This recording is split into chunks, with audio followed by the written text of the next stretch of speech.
Hey, what's up YouTube? Matt from Go Bros coming to you guys in the video today. So in this video, I'm going to be doing a little bit of an update on my custom hard to hide DCT. So most of you guys have seen this, but I realized I hadn't done an update on this in a really long time. It's been about a month already.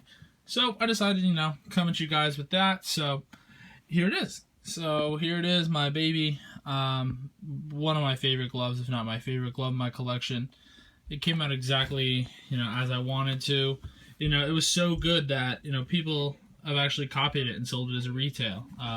Sips on tea. But it's, the only difference is, it doesn't have a finger pad. I think everything else is, exactly the same. And I think it might have indent instead of gold. I don't care. It's not that big of a deal for me. But I'll show you guys the pocket. Two in the pinky. Claps around a baseball. Goes around a softball, too. I just don't have one with me. I'll hold it traditional, even though it just feels weird. Just to show you guys how big the DCT is. Still close around it easily, but you could see when I squeeze the traditional, it wants to form a crease, so that's why I don't. When DCTs get floppy, I do end up switching to traditional in them. Like the dual core, I'll use that most of the time traditional, just because when it gets floppy, I want a little bit more control over a huge glove. It is listed as 13, but I do say it plays a little bit bigger. I would say it plays 13 and a quarter. Easily, that's it, my opinion. I prefer, bigger gloves. I've always had no issue playing with a bigger glove. Even, when I was younger, I was bigger gloves, and at third, I was never one of those guys that can get away with using an 11.7. I really am stuck with using a 12 or a 12 and a quarter. The older I get, I definitely, like the bigger gloves. This to me is the only softball first baseman that I've ever been comfortable with besides my 44.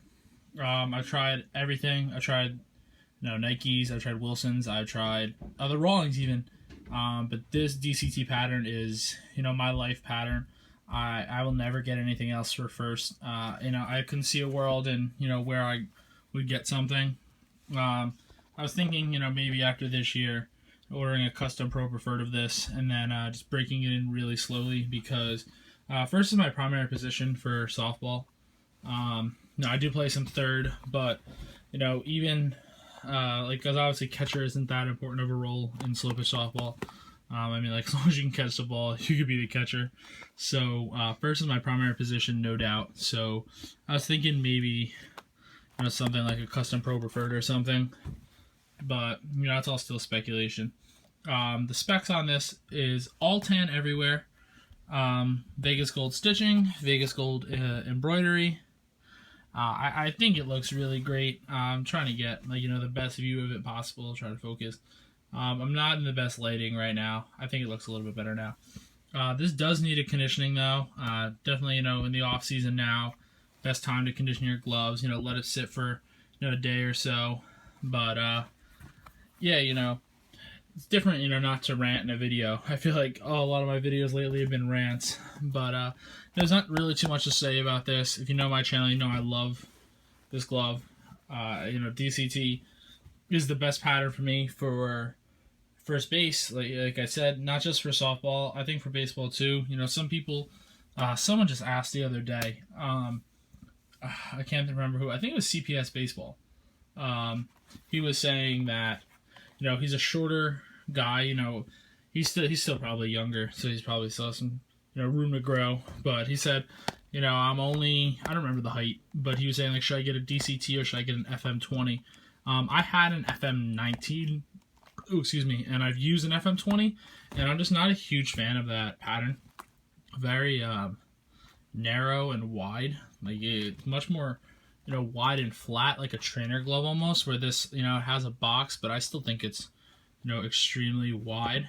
I could feel the ball super easily with this, but this definitely has more of the U-break in my catcher's mitt, so maybe that's why I have a better feeling with it, because I'm used to breaking in my catcher's mitts like that. I don't know, but definitely not too big for baseball, at least in my opinion.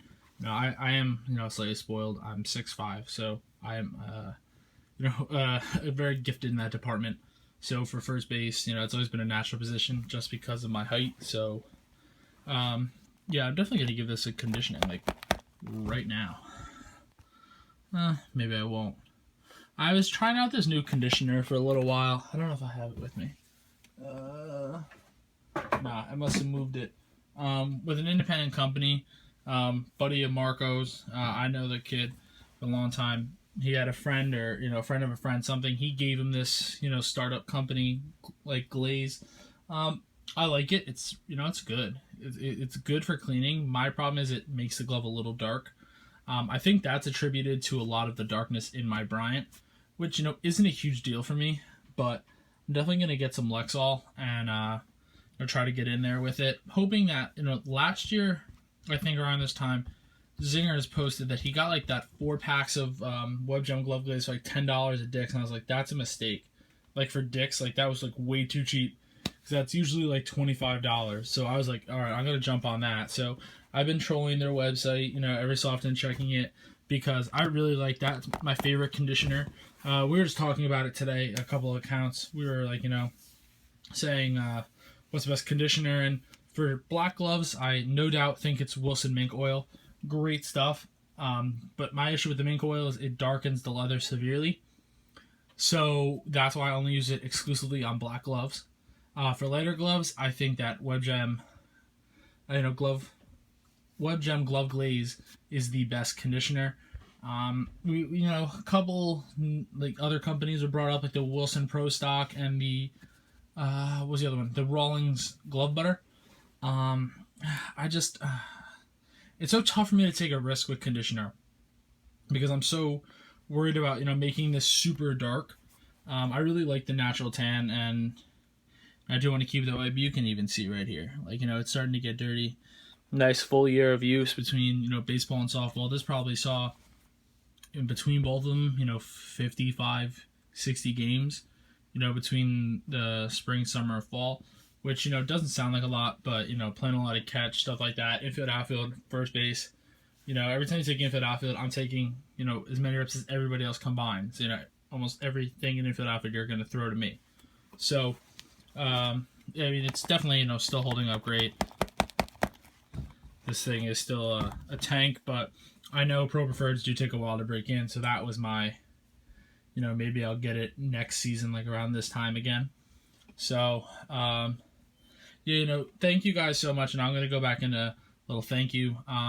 So many guys have reached out to me about this whole rant yesterday about this Thanksgiving stuff. To give a special shout out to my boy Hudson. He really reached out to me and was talking to me about it. It's a crappy situation. I don't want to sound like a crybaby about it, but if you've thought of original idea ever, and it gets taken from you with no credit, it really sucks, because there's only so much we can really do with baseball gloves. Creativity level for pitchers is definitely restricted. That's where you got guys like Roadrunner ball gloves, you got like DC gloves. Some of these guys, really take the photos to a next level, which that's what it's about to me. I love doing photography. I just have not had the time lately, and it sucks. But winter break's coming up in like 2 weeks, so that's gonna be big for me. Hopefully, there's not too much snow, and I can go out and have some fun with my camera. Maybe do some time lapses. I've never done a time lapse before, like in my life. I mean, it's probably the easiest thing ever. You just set it up and then sit there. So maybe I'll do some different stuff for you guys.